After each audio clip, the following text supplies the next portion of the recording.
Vamos a entrar directamente a la palabra del Señor. Estamos hablando de Saúl. Primero de Samuel, capítulo número 26. Hoy vamos a ver el capítulo 26 y el capítulo 28, ¿verdad? Porque solo estamos hablando de Saúl, aunque ya por varias semanas se ha estado entremezclando la vida de David y la vida de Saúl, por otro lado, pero nos interesa hablar o resaltar a Saúl, ¿verdad? Entonces, la semana pasada, solo por hacer un pequeño resumen, vimos cómo Saúl es confrontado en su corazón, cómo su corazón es expuesto, ¿verdad? Porque sus mentiras, donde él decía, y leíamos cómo él decía que David lo quería matar, que David lo estaba persiguiendo para quitarle el reino, y por eso él se estaba defendiendo, ¿no? O sea, como justificando su acción, como no aceptando su responsabilidad.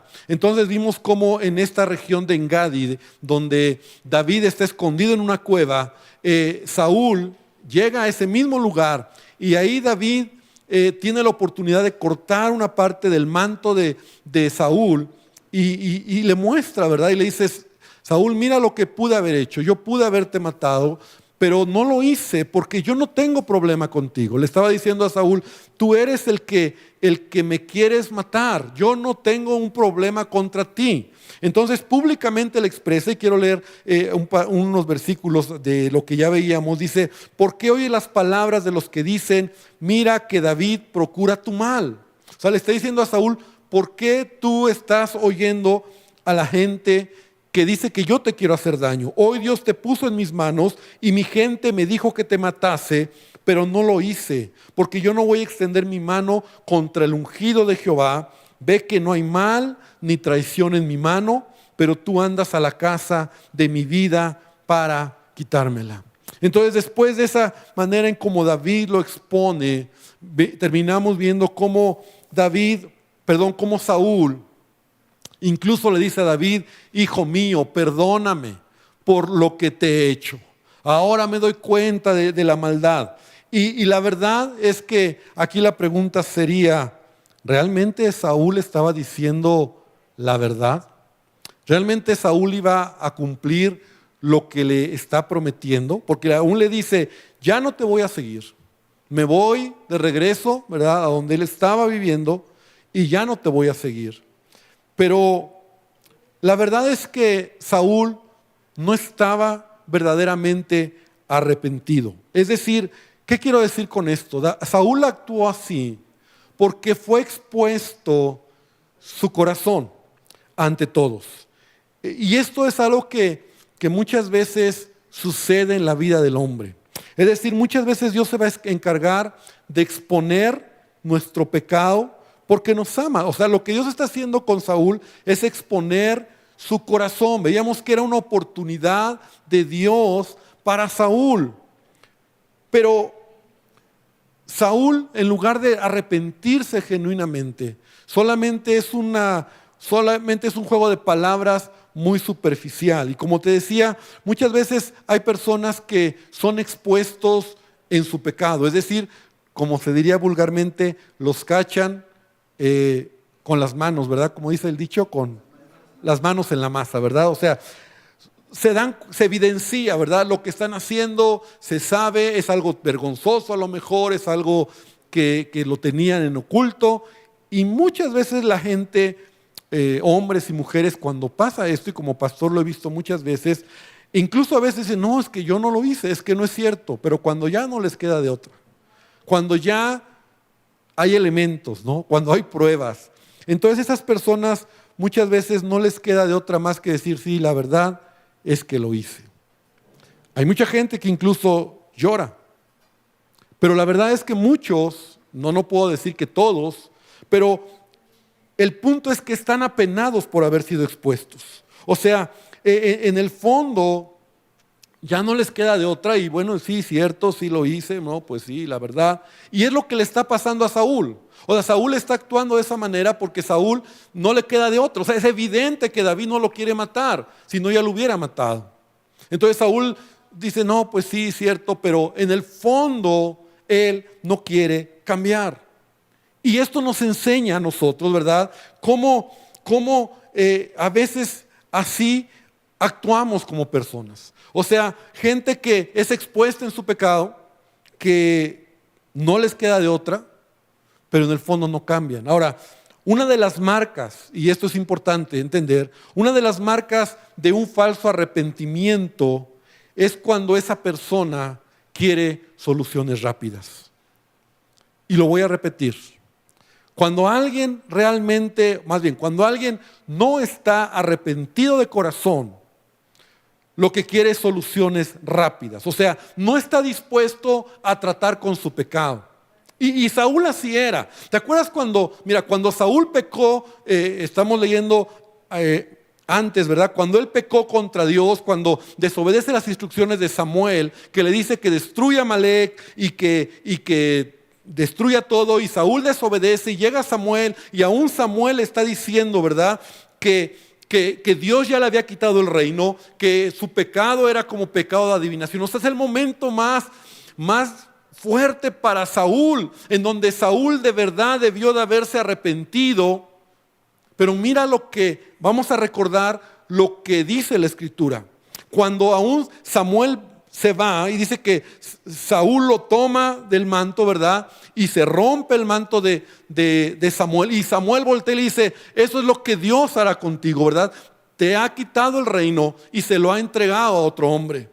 Saúl sabe lo que ha hecho, pero es increíble cómo ahí en 1 Samuel capítulo 15, versículo 30, dice que Saúl le imploró a Samuel y le dice, sé que he pecado, pero al menos te ruego que me honres ante los ancianos de mi pueblo y ante Israel al volver conmigo para que adore al Señor tu Dios. O sea, ve la actitud de Saúl. O sea, sí pequé. O sea, sí pequé. Sí, pero oye, un favor.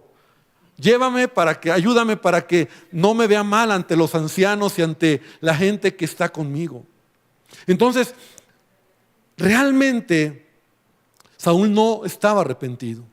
Y entonces esa es una manera donde muchas podemos nosotros identificar un falso arrepentimiento. Gente que quiere soluciones rápidas. Sí, bueno, sí está bien. ¿Qué sigue? ¿Qué hago? No. Ahora, hay pecados que son muy arraigados, situaciones muy complicadas que requieren procesos y cambios reales. Por eso Juan decía, Juan el Bautista, cuando hablaba a la gente sobre su pecado, les decía, hagan frutos dignos de arrepentimiento. O sea, muestra con el proceso, con el tiempo, con tu comportamiento que realmente estás arrepentido. Pero Saúl no está arrepentido. Y Saúl entonces, regresando, ¿verdad?, dejó en paz a David momentáneamente. Tal vez pasaron algunas semanas, no nos dice la Biblia cuánto tiempo, algunos meses tal vez pasaron. David se está todavía huyendo, ¿verdad?, escondiéndose en diferentes regiones, en diferentes lugares. Y en el capítulo 26 dice que los de Zif le comunican a Saúl que David está escondido en una región donde ellos vivían. Y así lo dice, vinieron los zifeos a Saúl en Gabá diciendo, ¿no está David escondido en el collado de Aquila al oriente del desierto? ¿Y qué crees que pasó? Saúl fue tras David. Dice, y Saúl entonces se levantó y descendió al desierto de Zif, llevando consigo 3,000 hombres escogidos de Israel para buscar a David en el desierto de Zif. O sea, otra vez, por segunda ocasión. Y ahí donde está, repite, segunda ocasión, ¿verdad? Por segunda ocasión, Saúl va tras David. Por segunda ocasión, toma a 3,000 hombres escogidos. Es decir, gente especial, ¿verdad? Para tomar a David. Tus palabras no habían valido. Lo que había dicho no era genuino. Y entonces David se entera que nuevamente Saúl viene tras él. Pobre David.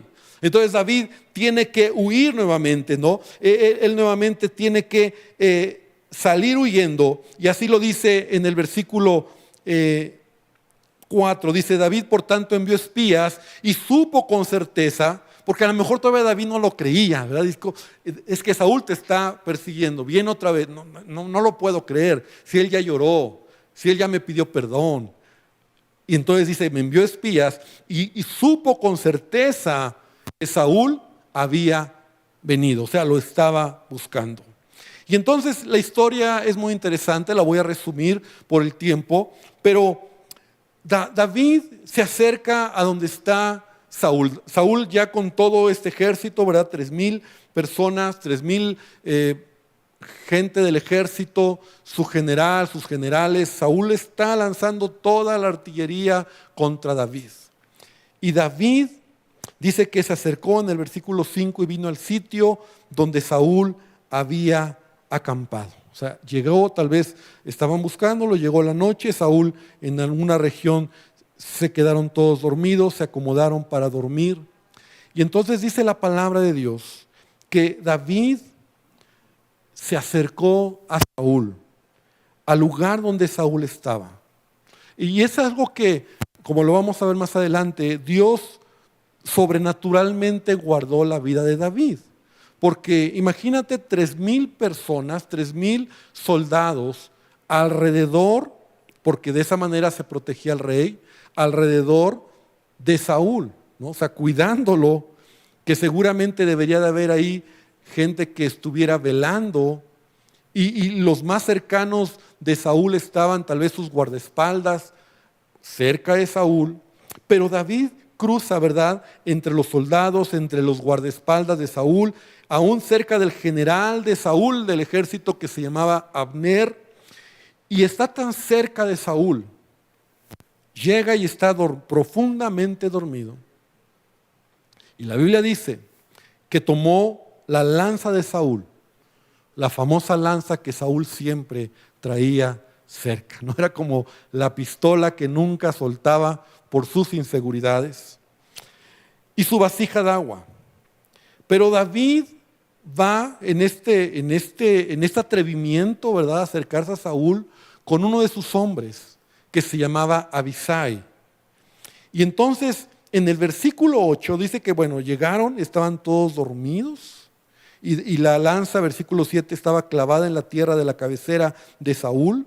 Y el versículo 8 dice que Abisai le dijo a David: hoy ha entregado Dios a tu enemigo en tu mano, ahora pues déjame que le hiera con lanza y lo enclavaré en la tierra de un golpe y no le daré un segundo golpe.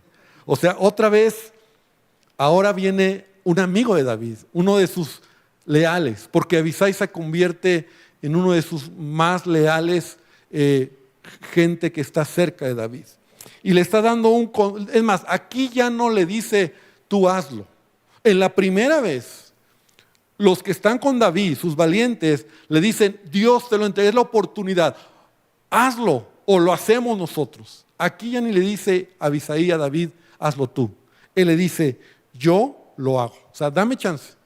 Con la misma espada, con la misma lanza, que está ahí. Yo se la clavo y le doy el golpe tan certero que lo mato.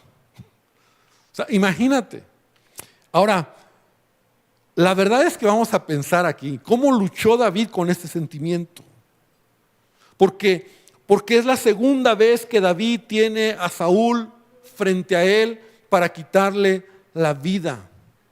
Y mira, David David era un hombre como tú y como yo, y seguramente sus sentimientos le decían a David, mátalo. Era el momento. Todos sus amigos, en este caso su amigo leal, Abisai, le estaba gritando, yo lo mato. O sea, ante una situación donde David tiene la oportunidad, él pudo haber pensado y pudo haber dicho, es la oportunidad, Dios ya me dio la oportunidad, pero la respuesta de David es tremenda, en donde le dice a Abisai, dice, no le mates, porque ¿quién extenderá su mano contra el ungido de Jehová y será inocente? Y lo voy a repetir, no le mates, porque ¿quién extenderá su mano contra el ungido de Jehová y será inocente? Y es lo mismo que David dice la primera vez, cuando estaban en Engadi, en esta cueva. 1 Samuel 24:6 dice, y dijo a sus hombres, Jehová me guarde de hacer tal cosa contra mi Señor, el ungido de Jehová, que yo extienda mi mano contra él, porque es el ungido de Jehová. Qué tremenda prueba para David. Y yo quiero de aquí extraer, ¿verdad?, dos cosas muy importantes antes de seguir avanzando. Porque, en primer lugar, una de las mayores pruebas para reflejar el carácter de Cristo en nuestra vida es cuando tenemos la oportunidad, escucha bien, cuando tenemos la oportunidad de dañar al que nos ha hecho mal, cuando tenemos la oportunidad de vengarnos y decidimos pasarlo por alto. Y muchas veces yo lo he aprendido, lo he visto, ¿verdad? Dios lo va a permitir para probar nuestra madurez espiritual, nuestro carácter. Yo le llamo a eso una vida espiritual. O sea, cuando tú tienes la oportunidad, cuando tienes delante de ti aquel que dices es el momento. Nunca se me va a olvidar cuando yo trabajaba. Yo les he platicado que tenía un jefe que era de lo peor. Y él tenía una buena posición, él era subdirector en la empresa. Por lo tanto, pues su autoridad, su responsabilidad y su relación con gente era grande, porque él tenía que ver con otras áreas. Y nunca se me va a olvidar que en una ocasión, un joven, digamos como alguien que era como un auxiliar, por llamarlo así, en la empresa, ¿no? Le hizo algo a él, o sea, lo afectó y por lo que le hizo a él lo regañaron, ¿no? O sea, el director le llamó la atención y no se me olvida que cuando él bajó a su oficina, nos llamó y nos dijo, es que por culpa de él y me balconeó y me dijo, pero él dijo, pero se me ha de poner enfrente. Se me ha de poner enfrente y lo voy a destruir. Así dijo. Y yo me asusté, yo dije, wow. ¿Y qué crees? Pasando los meses, las circunstancias se dieron que él tenía la autoridad para ayudarlo en una situación que él era vulnerable, esta persona, y yo pude ver cómo lo destruyó. O sea, hizo que lo corrieran. No se lo olvidó. Y eso para mí fue una lección. Y luego cuando yo estoy leyendo esto, es lo que David tiene. David tiene enfrente al que le está haciendo daño. David tiene al que lo quiere matar. Y cuando Dios lo permite, no se nos olvide que es porque está probando nuestro carácter. Por favor, que no es porque, lo tengo enfrente, lo voy a matar, lo voy a destruir. Mira, Jesús lo dijo. Y lo dijo de esta manera en Mateo 5:44. Pero yo os digo, amad a vuestros enemigos, bendecid a los que os maldicen, haced bien a los que os aborrecen y orad por los que os ultrajan y os persiguen, para que seáis hijos de vuestro Padre que está en los cielos. Y eso es lo que Jesús nos enseña. Entonces el carácter de Cristo es cuando somos como Él, cuando David está actuando como Jesús actuaría. Está perdonando a aquel que le ha hecho daño, que lo tiene corriendo en el desierto, huyendo, lejos de su patria, de sus padres, de su familia, de su propia casa, injustamente. Y David está actuando correctamente. Entonces, también el apóstol Pablo dice en Colosenses 3:13, soportándoos unos a otros y perdonándoos unos a otros, y si alguno tuviere queja contra otro, de la manera que Cristo os perdonó, así también hacedlo vosotros. Entonces David, mira, esto es interesante, porque David es probado y pasa la prueba, y en 2 ocasiones. Eso habla del carácter. Él estaba siendo preparado para tomar una posición importante. No en balde, por eso es un hombre conforme al corazón de Dios. Sí es porque era un adorador, sí es porque era un hombre que amaba a Dios, estaba en la presencia de Dios, pero actuaba como Dios le enseñaba. Entonces, primer punto es eso, ¿verdad? Que aprendemos de aquí. El carácter se va a reflejar o la madurez se va a mostrar cuando tienes frente a ti al que te ha hecho daño. Y tienes la oportunidad de destruirlo o de perdonarlo. Que sea lo segundo. Porque haciendo eso, nosotros estamos haciendo la voluntad de Dios. Ahora, otra manera de reflejar madurez, que también lo vemos en David, es cuando tus decisiones son basadas en principios y no emociones. Y esto lo he enseñado muchas veces, ¿verdad? Pero David no está respondiendo por sus emociones, no está respondiendo por lo que otros le dicen, porque, David no es de palo, ¿verdad? David está sintiendo en ese momento tal vez la oportunidad, el enojo, la ira, todo, y luego el amigo que no le ayuda, ¿verdad? Dice, dame chance, tú no lo hagas, yo lo hago.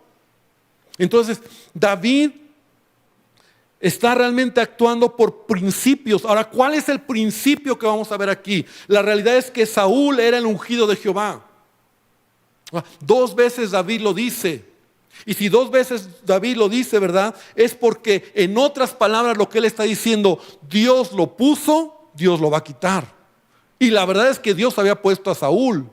La verdad es que si era el ungido de Dios, si era el que Dios eligió para ser rey. Y David entiende ese principio por encima de sus emociones. Y aquí tenemos que entrar en un terreno de un principio que es el principio de autoridad. El principio de autoridad donde las autoridades han sido puestas por Dios, ¿verdad? Y si esa autoridad ha actuado mal, pastor, y si esa autoridad, ¿verdad?, no es justa, ¿qué tengo que hacer? ¿Me desclavo? No, los principios me enseñan honrar a la autoridad. Dice la palabra, honra a tu padre y a tu madre. Es que mi papá, tú no lo conoces, pastor. Hónralo, hónralo. Ahora, ve cómo David lo está haciendo. David se hace a un lado. David no es tonto. David se hace a un lado, pero no deshonra a la autoridad. Y ese es el punto, ¿verdad? Si mi vida corre peligro, tengo el derecho a lo mejor de salir corriendo, pero nunca deshonrar a esa autoridad y menos matarla o destruirla con mis palabras. Y ese es un principio importante. Y conocemos esta escritura que es muy interesante, que está en Romanos 13, 1 y 2. Dice, sométase toda persona a las autoridades superiores, porque no hay autoridad sino de parte de Dios. El que ha establecido autoridad en este mundo es Dios. Y las autoridades que hay, dice, por Dios han sido establecidas.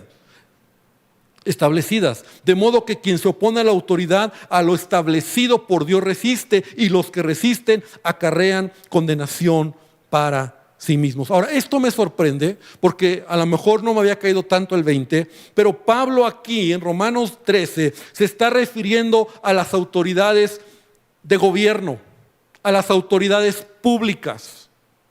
En el contexto, tú puedes leer más abajo donde dice, no en vano llevan la espada, y es el que ejecuta al que hace lo malo, ¿verdad? Contra él hay consecuencias, pero él se está refiriendo más a la autoridad de gobierno. De hecho, hay otras versiones, la Nueva Traducción Viviente, y otras versiones que dicen a la autoridad del gobierno, a la autoridad que preside, a las autoridades públicas. Entonces, esto está más fuerte, porque si en estas autoridades que son de gobierno, que son públicas, que no necesariamente es como que Dios lo puso, sino Dios respalda esa autoridad, y a lo mejor ese sería un tema de discusión, pero vamos a verlo de esa manera. ¿Cuánto más una autoridad que Dios ha puesto de manera expresa a través de Samuel? ¿Cuánto más David tiene que reconocer que Saúl es el ungido de Jehová? Porque expresamente es una autoridad espiritual, es una autoridad que Dios ha puesto para guiar, dirigir el pueblo de Israel. Ahora, ¿puede un ungido de Jehová caminar en sentido contrario a lo que Dios dice? La respuesta es sí. Sí. ¿Puede un ungido pastor, un ungido de Jehová, alguien que espiritualmente tiene una autoridad, ir en contra de Dios? Claro, el claro ejemplo es Saúl. Es Saúl. Pero mira lo interesante, Dios va a tratar con esa persona. Y David lo está diciendo. Por favor, ahí mismo, en el capítulo número 26, en el versículo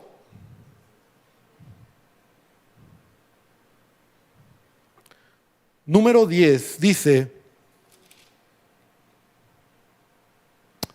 dijo además David, vive Jehová, que si Jehová no lo hiriere, o su día llegue para que muera, o descendiendo a la batalla perezca. Te lo voy a leer en la versión Nueva Traducción Viviente. Dice, seguro que el Señor herirá a Saúl algún día, o morirá de viejo, o en batalla.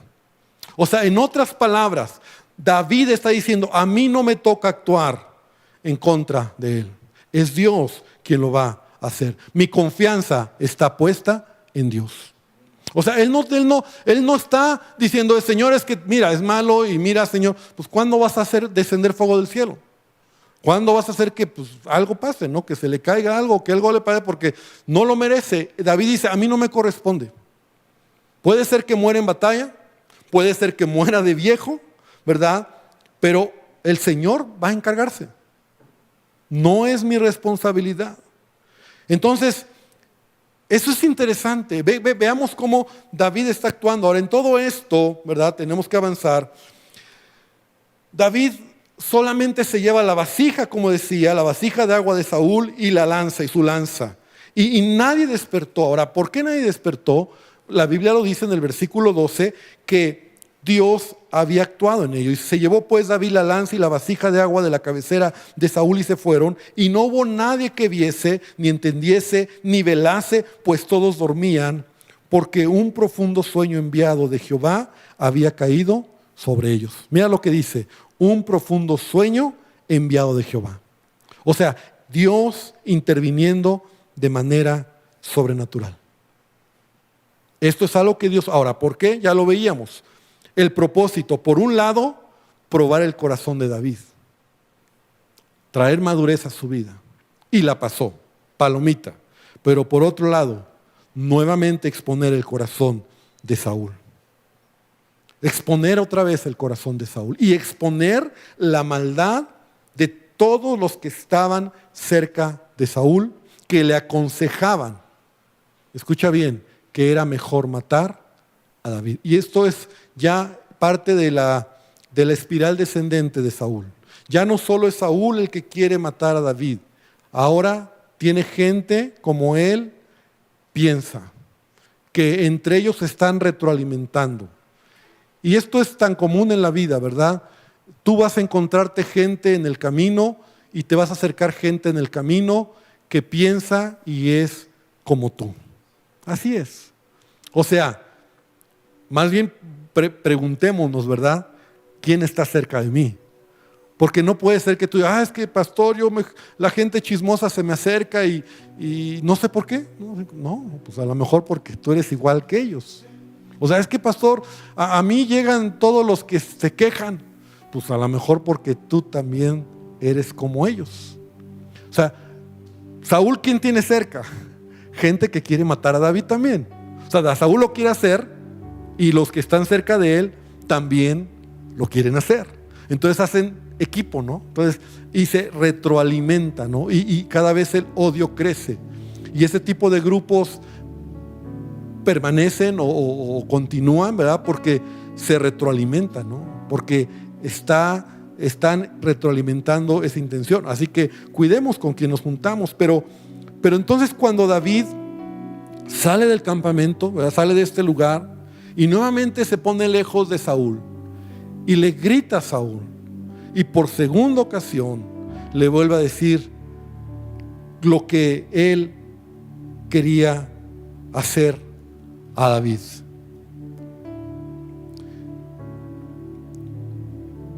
Y dice el versículo 15 y 16, y dijo David a Abner, mira, es lo que te digo, ¿no eres tú un hombre? ¿Y quién hay como tú en Israel? ¿Por qué pues no has guardado al rey tu señor? Porque uno del pueblo ha entrado a matar a tu señor y rey. Y esto que has hecho no está bien. Vive Jehová que sois dignos de muerte, porque no habéis guardado a vuestro señor, al ungido de Jehová. Mira pues dónde está la lanza del rey, la vasija de agua que estaba en su cabecera. Abner, que era el general del ejército de Saúl, había sido uno de los que en algún momento habían denunciado a David. y que se había hecho uno con Saúl. Y le costó, o más bien la recompensa es que ahora es el general del ejército. Y de manera irónica David está diciendo, ¿no que lo están cuidando? Y miren, o sea, nadie hizo nada. Y cuando Saúl conoce la voz de David, Saúl dice en el versículo 17, ¿no es esta tu voz, hijo mío, David? Y otra vez la pregunta, ¿le crees a Saúl? Y lo voy a leer en la Nueva Versión Internacional. Dice, David, hijo mío, pero si eres tú quien habla. Soy yo, mi señor rey, respondió David. Y otra vez David le dice, ¿por qué, mi señor? ¿Por qué persigue mi señor a este siervo suyo? ¿Qué le he hecho? ¿Qué delito he cometido? Le ruego a su majestad que escuche mis palabras. Si quien lo mueve a usted en mi contra es el Señor, una ofrenda bastará para aplacarlo. O sea, en otras palabras le está diciendo David, si es Dios quien te está moviendo, Saúl, para matarme, vamos a ponernos a cuentas con Dios. Mira qué tremendo. Saúl, si es Dios el que te está dirigiendo en esto, vamos a ponernos a cuentas con Dios. Pero dice, pero si son los hombres, los amigos de Saúl, los que ahora ya habían hecho equipito, ¿verdad?, para matar a David, que el Señor los maldiga. Hoy me expulsan de esta tierra que es la herencia del Señor y me dicen, vete a servir a otros dioses. Entonces a este punto, como digo, ya no es solo Saúl, ya ha hecho equipo, ya ha buscado aliados. Y así es la maldad. Y así es la gente que a veces anda hablando inconforme, quejándose, busca aliados, no, pues que solo te ves mal, pero cuando ya tienes aliados, entonces ya somos varios los que estamos en contra de esto o aquello. Y David está diciendo, ¿cuál es mi maldad? ¿Por qué lo haces? ¿Por qué me quieres destruir? ¿Qué acaso, qué te he hecho? ¿No? O sea, y termina diciendo, versículo 21, Saúl nuevamente cuando escucha a David, cuando ve que tiene su lanza, ¿verdad?, su vasija de agua, otra vez dice, me pudo haber matado. Y entonces Saúl dice, he pecado, exclamó Saúl. Regresa, David, hijo mío, ya no voy a hacerte daño. Tú has valorado hoy mi vida. Yo, en cambio, he sido un necio y me he portado muy mal. ¿Le creemos a Saúl? Por supuesto que no. Qué triste, porque ya a estas alturas no le vamos a creer a Saúl, porque su carácter, sus acciones nos han mostrado que Saúl no tiene carácter. Es egoísta, es orgulloso, es mentiroso. Y lo único que quiere es destruir al que es su enemigo. Termino con esto. Esta es la última vez, capítulo 26, es la última vez que Saúl va a ver a David. Nunca más vuelve a ver a David. Porque la Biblia dice en el capítulo número 27 que David dijo en su corazón, al fin, algún día seré muerto por mano de Saúl. Por tanto, me será mejor fugarme a tierra de los filisteos, para que Saúl no se ocupe de mí y no me ande buscando más por todo el territorio de Israel. Y así escaparé de su mano. David tiene que salir huyendo a territorio de los filisteos. Y ese es otro tema, ¿verdad? Tú puedes leerlo terminando esto en tu Biblia. Pero nunca más vuelve a ver Saúl a David. Y entonces encontramos a un Saúl que sigue actuando solo, sin Dios, sin amigos, de verdad amigos, porque Samuel ya había muerto, dejó de ver a Samuel hace mucho tiempo atrás. Ahora deja de ver a su amigo que era David, porque David sí fue amigo, sí fue leal a Saúl en lo que Saúl le pedía. Y entonces vemos a un Saúl solo. Y estando solo, esto lo va a llevar a la muerte. Estando solo. Estar solo es muy peligroso. Estar solo te hace perder el rumbo. Por eso dice la palabra, ay del solo, que cuando cayere no habrá segundo que lo levante. Y Saúl, sí, tiene un ejército de 3,000, tiene gente que le está aconsejando mal, pero está solo, porque Dios ya no está con él. Y ahora sí te prometo que la siguiente semana terminamos con la vida de Saúl. Muy triste termina, y yo sé que muchos podemos ya saber el final, pero su final es muy triste, muy doloroso, porque estando solo sin Dios, sin amigos de verdad, él toma las últimas malas decisiones que lo van a llevar a perder todo. Y yo quiero invitarte esta tarde, esta noche, para que ahí en donde estás, en tu hogar, podamos hacer una palabra de oración.